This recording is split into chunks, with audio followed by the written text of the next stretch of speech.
Kemudian ada komponen yang di atas ini apa namanya, Pak? Nah, itu juga harus mau lihat di sini lagi. Ya, di atas itu berarti bagian yang utama, bagian kepala ya. Bagian kepala itu biasanya hubungannya dengan header, dengan toolbar ya.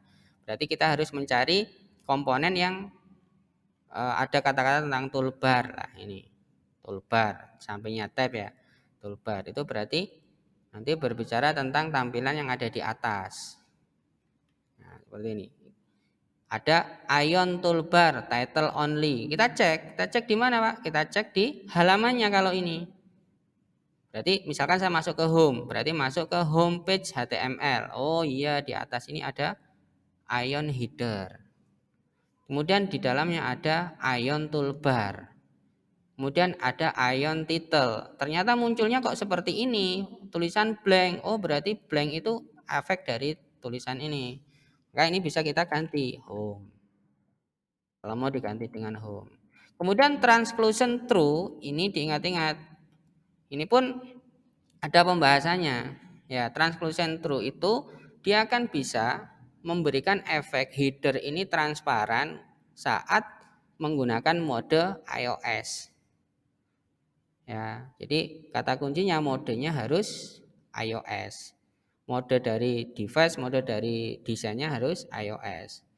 Tapi kalau tidak iOS, transparan itu harus Anda style sendiri. Mode transparannya itu harus Anda style sendiri, ya. Tuh. Kemudian kita bisa telusuri ke bawah. Ya, ada macam-macam properti. Contohnya ada properti namanya color. Oh, kalau saya copy ini, ya contohnya saya mengcopy, saya sudah punya ya. Kemudian saya tambahkan properti color, colornya saya kasih kata primary atau nilai primary, apa yang terjadi? Itu di mana peletakannya? Di toolbar ya, karena ini ngomong tentang toolbar, berarti color sama dengan primary. Ini. Oke, kita cek. Nah, akan punya warna biru. Oke ya, dia akan punya warna biru. Kemudian ada pilihan yang lain, ada secondary, ada tertiary, ada success, ada warning. Ini warna seperti apa, Pak? Nah, untuk tahu warna-warna ini, Anda bisa masuk ke sini. Namanya ke environment. Dan ada juga di them. Ya, environment dan them ini. Ya, untuk warna-warni ada di them ya, variable. Nah, ini warna-warninya. Primer itu warna yang seperti ini. Kemudian secondary itu warna yang seperti ini. Tertiary warna yang seperti ini. Suksesnya seperti ini. Loh, ini bisa saya rombak, Pak? Bisa. Ini bisa kalian rombak. Cara ngerombak cepatnya bagaimana, Pak? Cara ngerombak cepatnya Anda lewat situs Bootstrap. Situs Ionic ya. Anda balik ke tampilan depannya. Nanti cari tentang them. Ya, di sini Anda cari tentang them. Theming. Kemudian ada namanya color generator. Ya, color generator. Nah, ini bisa Anda modif. Misalkan primary itu warnanya tidak biru seperti ini, defaultnya kan biru seperti ini. Anda bisa ganti kok. Ya, Anda bisa modifikasi kok warnanya. Warna birunya itu misalkan biru ungu gini. Ya, biru primary itu birunya seperti ini. Lihat ya. Otomatis yang kita rombak di sini itu akan muncul di bawah. Lihat ya. Ini berapa? Crash 9C38FF akan muncul di sini. Oke. Lah, nilai ini nanti bisa Anda copy. Yang berubah apa? Misalkan primary saja ya. Maka ini bisa Anda copy. Copy. Anda gunakan untuk menumpuki ini.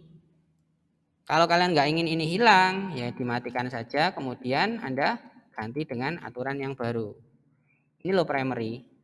Aturan baru saya primary. Maka kalau ini saya save, kemudian saya perhatikan di sini nggak berubah temanya secara warna-warni. Oke ya, itu tentang toolbar atas. Saya belum akan membahas lebih dalam di pertemuan berikutnya akan lebih dalam dulu, akan semakin dalam. Sekarang yang di bagian tengah dari halaman itu namanya apa, Pak? Bagian tengah itu namanya konten. Ion konten. Ini biasanya punya aturan full screen. Artinya dia full layar. Ya. Kemudian di sini dia sudah punya isi, ya. Ada tulisan seperti ini ya muncul ya. Ready to create an apps bla bla bla. Ini default ya. Tapi kalau saya masuk ke profil kan ini kosong ya. Tidak ada apa-apanya kan? Tidak ada apa-apanya. Kalau saya buka profile .html di sini. Nah, ini kan kosong. Nah, ini pun bisa Anda tambahi. Lah, belajarnya dari mana? Belajarnya sekali lagi dari komponen. Anda cari konten. Lah ini. Maka akan ada pembahasannya di sini konten. Ya, ada properti color juga. Oh, ada properti color juga. Berarti bisa saya isi dengan color di sini. Ya, color apa? Anda mau pakai warna yang apa? Primary tadi atau secondary? Otomatis di sini akan berubah. Atau saya pengen menggunakan background berupa gambar, bagaimana? Nah, kalau background berupa gambar, maka Anda harus download gambar atau sudah punya gambarnya dulu. Misalkan saya googling cari gambar ya, background. Ya, background gambar misalkan. Nah, kan saya punya background seperti ini. Oke? Nah, ini saya save, simpan gambar. Nah, naruhnya di mana? Perhatikan. Naruhnya Anda masukkan ke dalam project. Ya, dalam project itu diletakkan di folder namanya resource di sini. Ya. Tadi kan SRC ya. Oh, maaf. Tetap di SRC tapi di asset. Di asset dulu karena ini background untuk tampilan ya, tampilan page ya. Nanti yang di sini resource ini untuk icon-icon. Jadi taruh di sini. Asset. Nah, Anda namanya apa?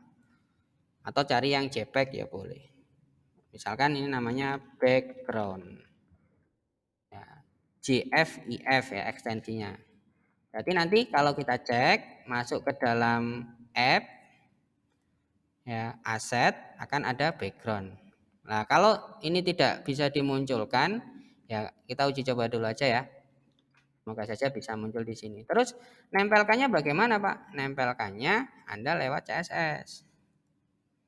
Tempelkan di mana? Ion konten kan. Konsepnya kan seperti HTML biasa. Ion konten. Nah, ini kan. Nah, terus Anda tinggal panggil background. Background bisa, background image bisa. Ya, background misalkan, Anda bisa pakai URL.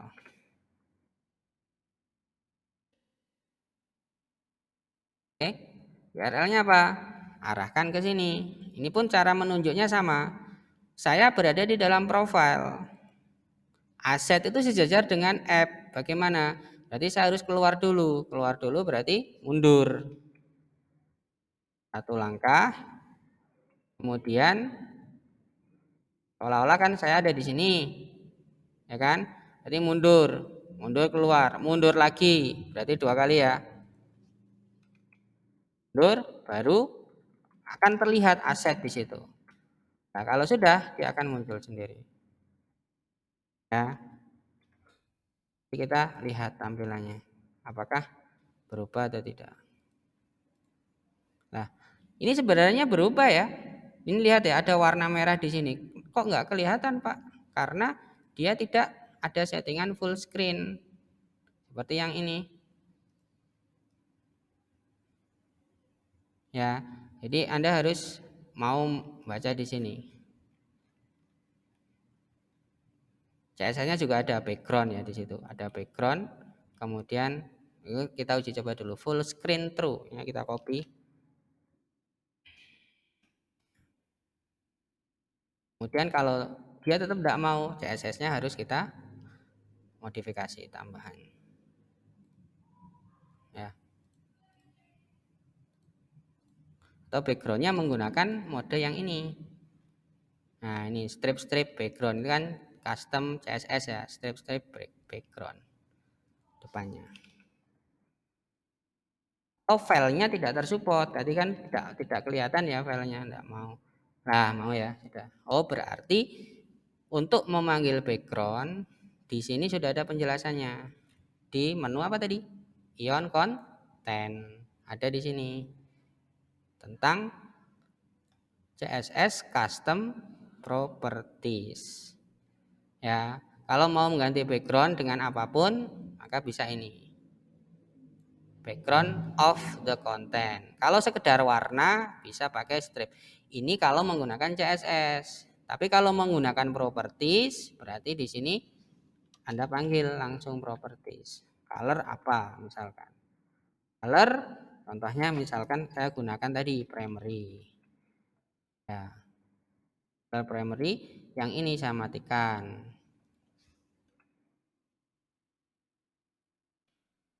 Ya, ini warna seperti ini. Jadi script yang ada di sini istilahnya adalah property. Sedangkan kalau saya masuk ke file SCSS berarti saya pengen menggunakan CSS, script CSS. Nah, itu pemahamannya di sini. Ya. Oke. Dan komponen-komponen lainnya. Ya. Nah, konsep Anda mau membaca di sini di dalam komponen, dokumentasi komponen ya, satu persatu Anda coba mulai dari copy paste dulu, tidak apa-apa. Contohnya seperti ini kalian copy paste, tampilannya nanti seperti apa. Kemudian mau membaca tentang properties, tentang informasi-informasi yang ada di sini dan seterusnya, itu nanti menentukan Anda bisa menggunakan komponen tersebut atau tidak. Sebelum kita masuk ke natif ya. Kalau sudah masuk ke natif nanti lebih rumit lagi. Karena di situ nanti kita bisa menggunakan komponen-komponen yang sifatnya device, misalkan kamera dan seterusnya. Nah, ini natif sudah. Ini kita masih berbicara komponen yang sifatnya tampilan saja ya. Tampilan itu berarti basicnya HTML. Nah, di soal yang saya berikan ke kalian, soal yang kedua ya. Ini nanti kalian tak minta untuk coba membuat ini. Saya sudah ngasih clue ya. Oh, berarti kalau ada tampilan seperti ini namanya grid button, grid plus button. Berarti cari di sini nanti ion grid ya. Ion grid, nah tampilannya seperti ini nanti. Ion grid, kotak-kotak seperti ini. Masing-masing kotak ini nanti diisi dengan ion button. Dalamnya ada button. Ion button. Nah, ada button. Loh, yang di soalnya Pak Aris kok bisa bentuk lingkaran? CSS itu. Yang bermain CSS. Di sini ada input box, berarti nanti cari namanya ion input. Ya, ion input untuk memasukkan inputan. Ya. Jadi seperti ini namanya ion input. Untuk memasukkan inputan. Kok bisa warnanya ada bordernya putih, kemudian ada angkanya 0. Nah, itu mirip dengan apa? Ion input itu. Input yang ada di HTML kan? Ada value gitu kan, placeholder, ya tipe, number, value-nya berapa. Nah, seperti itu. Nanti akan bisa membentuk tampilan seperti ini. Ya. Dan yang kedua, Anda saya minta untuk coba membuat tampilan seperti ini. Ini pun simpel ya, ada gambar muncul di sini. Kemudian ada div ya. Ada div. Kemudian ada tombol-tombol, ada informasi di sini. Informasi kalian. Dan itu basicnya HTML, benar-benar HTML. Gambarnya ditaruh di mana? Oh, di dalam aset. Cara manggilnya bagaimana? Sama seperti ini. Ya, Anda siapkan wadahnya dulu gampangnya. Atau Anda mau menggunakan komponennya si Ionic, berarti pakai Ion Image. Kalau Anda mau, nah ini Ion Image untuk menampilkan gambar. Ya, ada Ion Image. Kalau kalian nggak mau menggunakan Ion Image, bagaimana? Ya pakai image HTML, bisa kok. Ya, jadi di dalam sini Anda panggil img itu loh. Itu bisa. Ya, img, kemudian ini alamat gambarnya tadi. set apa nih misalkan. Itu bisa, tinggal ukurannya nanti width berapa, misalkan 50 px, height-nya berapa, 50 px. Ini nanti muncul gambar yang letaknya ada di sini. Nah, lihat. Kalau gambarnya saya besarkan, nih. Jadi basic HTML-mu dimanfaatkan. Kok bisa ke tengah bagaimana? CSS gambarnya. Jadi dimainkan dengan itu, ya. Ini saya pancing dulu. Kalau masih nggak ngerti, nggak paham, bingung, ya nanti pertemuan berikutnya kita bahas. Oke ya. Mungkin itu dulu dasar dari kita belajar Ionic. Sebelum masuk ke materi yang lebih rumit, itu adalah belajar bagaimana memahami struktur folder file di Ionic dan bagaimana membaca guide, ya, dokumentasi terutama di bagian komponen. Karena ini yang nanti akan kita gunakan terus-terusan dalam desain projectnya. Ya, itu dulu materi kita hari ini. Saya akhiri, semoga bermanfaat. Kalau masih ada pertanyaan silakan langsung WA saya boleh. Assalamualaikum warahmatullahi wabarakatuh.